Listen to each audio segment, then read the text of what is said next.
This is 7 National News and in our top story. The UAE Vice President, Prime Minister and ruler of Dubai, His Highness Sheikh Mohammed bin Rashid Al Maktoum, has given directions for Dubai metro stations to be transformed into art museums, displaying artworks and creations from different themes and different cultures. In a first of its kind, the initiative aims to make arts and creativity accessible to all segments of the society and to provide Dubai metro passengers with a unique and entertaining experience. It also aims to enhance the UAE's international position as a vital supporter for arts and artists. The Rule of Dubai's directive came during a briefing on Dubai Metro Museum project and its different implementation stages. The presentation was also attended by Crown Prince of Dubai, His Highness Sheikh Hamdan bin Mohammed bin Rashid Al Maktoum, and Dubai Deputy Ruler, His Highness Sheikh Maktoum bin Mohammed bin Rashid.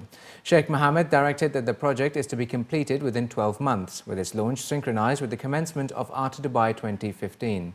Phase 1 of the project will include transforming 4 vital metro stations into art museums. Each of the museums will have a specific theme that highlights a specific aspect of arts or cultures. The interior and exterior designs of the museum will reflect their themes, which include an Islamic art and Arabic calligraphy museum, inventions museum, contemporary art museum and visual art museum, and will be launched during the Phase 1.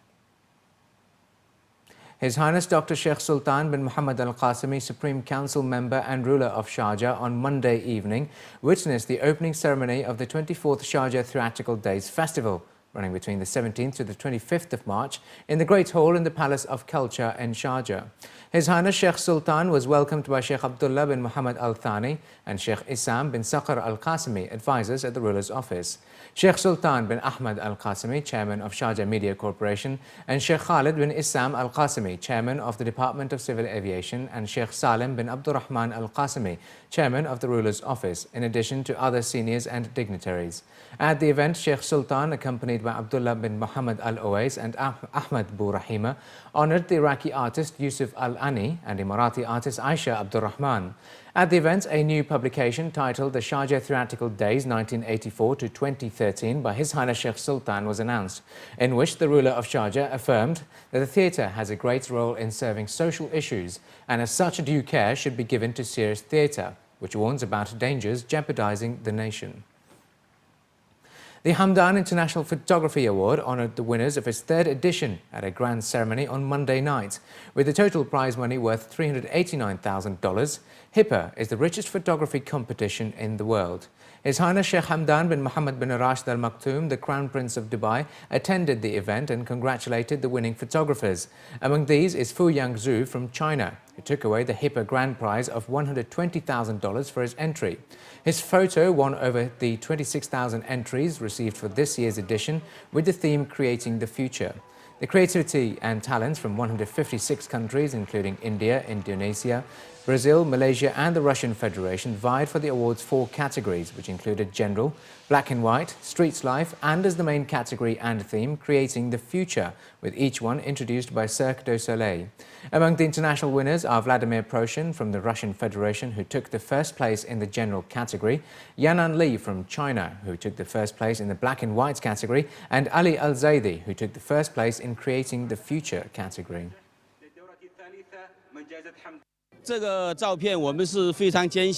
This picture is taken in May, Taliancha Mountain in Sichuan provinces. It is a remote placed area without any public transportation. We started walking at 6 a.m. in torrential rain, and when I finished, it was already 6 p.m. This is mine and China's honor. But we do hope that the enthusiasm and the participation is there. We encourage people who have already submitted work 1 year, may not have qualified, to again participate the following year. The themes are always thought-provoking, challenging for any photographer, and hopefully, they continue to participate with us. HIPA also recognized American photojournalist Steve McCurry with the Photography Appreciation Award for his long-standing commitment to photography, and Dr. Ren Nang with the Photographic Research and Report Award for his work on developing light field technology. The 4th edition of HIPA will have the theme Life in Color, and expects a significant participation from professional and photography enthusiasts. Organisers say the Hamdan International Photography Award was conceived in 2011 to promote the art of photography by embracing all talents and creative minds in this field from around the world.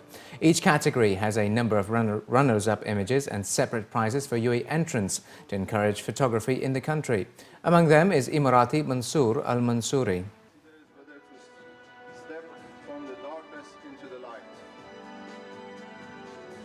For now, it's still a hobby. I like to go around and take pictures from time to time. But maybe there will be in future plan maybe to be more in it. I feel great. How can I feel? Just so honored. My picture is a picture about childhood and with a lot of color. It's a candid shot. It's a place I knew. I just waited the kid to come during the weekend, and I took just one shot. I knew I had it.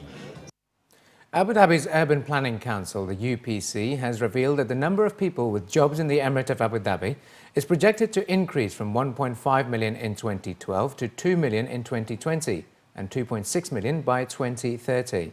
In the capital region of the Emirate, the corresponding figures project an increase to 1.2 million in 2020 and 1.5 million in 2030, according to a briefing document for Plan Capital 2030 update being undertaken by the UPC. The jobs for mainly office-based workers in the capital region are projected to increase from 240,000 in 2012 to 340,000 in 2020 and 450,000 in 2030. The document further revealed that the Emirati working population in the capital region is expected to expand to 350,000 in 2020 and 490,000 by 2030. The non-citizen population is expected to grow from 1.16 million in 2012 to 1.58 million by 2020 and 2.02 million by 2030. In total, the population of the capital region is projected to increase from 1.4 million in 2012 to 1.9 million by 2020 and 2.5 million by 2030. A new study has shown that men are 3 times more likely than women to use mobile phones while driving, and 2/3 of drivers read text messages at the wheel. Other findings of the police study, which aims to highlight the risks of using a mobile phone, handheld or hands-free while driving, is that 2 in 5 motorists who wrote text messages while driving and 1/3 of drivers surveyed had been in an accident because of using a mobile phone. Commenting on the findings, Dr. Atif Garib, a roads and traffic expert at Abu Dhabi Police, was quoted as saying the international studies have shown that using a mobile phone while driving is equivalent to drink driving, adding that the level of impairment was the same. Lieutenant Colonel Jamal Al-Amiri, the chief spokesman for the capital's traffic police, added that other studies show that talking on a mobile phone at the wheel puts a driver at a 4 times greater risk of having an accident. Using a handheld phone while driving is illegal, but the law does not apply to hands-free phones. Mobile phone use while driving persists, despite repeated police warnings about the increased risk of crashes. Last year, 30,085 offenders were fined 200 dirhams and had 4 black points on their license. According to experts, using a handheld phone while driving can lead to a number of driver errors, with drivers generally reacting more slowly to road accidents. Additionally, drivers often fail to leave a safe distance from the vehicle in front and have difficulty keeping the vehicle in one lane, sometimes jumping red lights. While using a handheld device while driving is illegal, experts also stated that using a mobile phone with a hands-free headset while driving can be a distraction and urged drivers to stop at a place where it was legal and safe to do so, or postpone the call or text until they reach their destination. And finally, looking to other news. As Dubai prepares for the Middle East's largest international art fair, the works of new artistic talents who were presented the Abraaj Group Art Prize in June 2013 have been unveiled today and will go on display during this year's Art Dubai. At a press briefing, the works of the winners that included Abbas Akhavan and Kamruz Aram from Iran, Basim Makdi from Egypt, Bushra Khalili from Morocco and Anup Matthew Thomas from India have been given international recognition. The Abraaj Prize, now in its 6th edition, recognized the talented artists based on the written proposals rather than the completed works. The winners of this year's edition had been working closely with the London-based guest curator Nada Raza since June 2013 on their projects, which will be on display at the Bagh Bahar Garden and Spring exhibition at the Art Dubai, which begins tomorrow at the Madinat Jumeirah. Dubai's very own International Art Fair, now in its 8th edition, will feature 80 galleries with works of over 500 artists. According to Abraaj Group, the prize was aimed at empowering artistic talent and that the winners joined the community of 26 past winners as role models for a younger generation of artists.